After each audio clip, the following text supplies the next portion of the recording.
ফসল আগে বুনতে হবে নাকি আগাছা আগে সাফ করতে হবে? আগাছা আগে সাফ করতে। লা ইলাহা ইল্লাল্লাহ, লা ইলাহা মাবুদ। ডাক্তার জাকির নায়েক কে বলা হোক, নেই কোনো মাবুদ এক আল্লাহ ছাড়া। ডাক্তার জাকির নায়েক কে বলা হলো, ও ডাক্তার সাহেব, আমার একটা প্রশ্ন আছে। আমার এক আত্মীয় আছে নাস্তিক, নাস্তিককে আমি কেমন করে দাওয়াত দিব? নাস্তিক শুনলে তো আলেম মৌলবীদের গা জ্বালা শুরু হয়। ডাক্তার জাকির নায়েক হাসি মুখে কথা বলছেন আর বলছেন যে নাস্তিক তো ভালো মুশরিকের চেয়ে। কেন?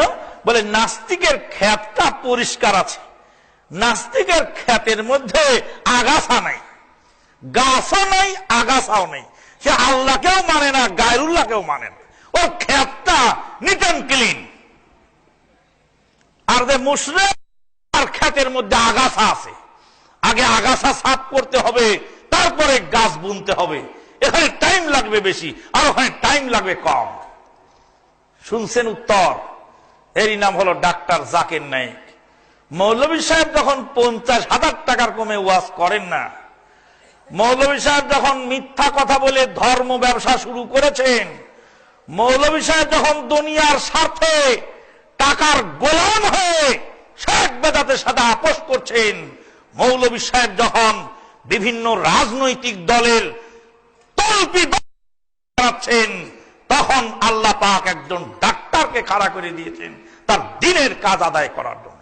একজন জেনারেল শিক্ষিত যুবক, সে লেখাপড়া করে কলেজে, সে ইসলাম বুঝতেছে, তার মনের ভিতরে দগদগে ঘা, তার বুকের ভিতরে অনেক জ্বালা পোড়া ইসলামের জন্য।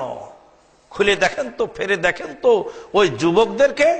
আমরা ছোটকালে দেখেছিলাম যে দাদা আর নানারা হারিকেন ধরায়ে লাঠি ভর দিয়ে ওয়াজ শুনতে যেতেন। এখন আল্লাহর ফজল ও করমে তরুণ উদীয়মান যুবকেরা ইসলামের দিকে যেভাবে ছুটেছে, আর বুড়ো বসে বসে এই চায়ের দোকানে গপ সপ করছে আর সমালোচনা শুরু করছে। যুবকেরা যখন ইসলামের দিকে ধাবিত, তখন বয়স্ক মানুষেরা ইসলাম থেকে বিচ্যুত তো হচ্ছেই, আর এই যুবকদেরকে ইগনোর করার জন্য, নিরুৎসাহিত করার জন্য যত রকমের পদক্ষেপ আছে সব নিয়ে বেড়াচ্ছে। একজন যুবক গেলেন এক আলেম সাহেবের কাছে, বললেন দেখেন তো বুখারীর হাদিস, এই যে এটা হাদিস তো পেলাম, এখন কি করব? তুই কি জানিস? তুই টাকনা থেকে কাপড় পরেছিস, সর্বনাশ। বলে কি এগুলি? তুই কলেজে পড়িস, মাদ্রাসায় পড়িস নাই? তুই কি মুফতি হয়েছিস নাকি? ডাক্তার জাকির নায়েক কি পড়ালেখা করেছেন? গভীর রাতে আমাকে ফোন করছেন এক মুফতি সাহেব। আমি বললাম doctor Zakir Naik sample MBBS doctor. তো বলছে ডাক্তার হয়ে উনি আবার ধর্মের কথা বলতে গেলেন কেন? বললাম যে ইসলাম তো সনাতন ধর্ম নয় যে ঠাকুর ছাড়া বলা যায় না। সনাতন ধর্ম ঠাকুর ছাড়া চলে না, কিন্তু আমার ইসলাম সবারই চর্চা করার অধিকার আছে, সবারই কথা বলার অধিকার আছে, যদি তার কথাটা অ্যাকুরেট হয়। সবারই বলার অধিকার আছে। আর একজন মুফতি সাহেব বলছেন ডাক্তার জাকির নায়েককে দেখলে আমার খুব ঘৃণা লাগে। বললাম সর্বনাশ, ডাক্তার জাকির নায়েককে দেখলে আপনার ঘৃণা লাগে কেন? ভারত গুরু রবি শঙ্কর দাস যখন নির্বাক হয়ে তাকিয়ে রইল, তামাম বিশ্ব অবলোকন করলো স্যাটেলাইটের মাধ্যমে, রবি শঙ্কর দাস লাজবাব হয়ে গেল ডাক্তারের সামনে। উইলিয়াম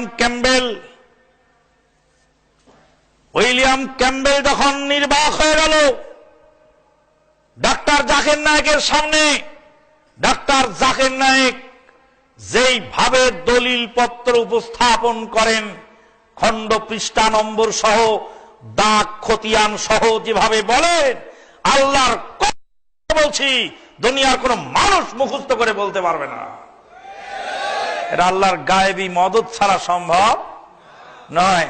আল্লাহ মুর্দা সুলাইমানকে দিয়ে বায়তুল মাকদেস বানিয়ে নিয়েছেন, আবার ডাক্তারকে দিয়ে দিনের কাজ করে নিচ্ছেন।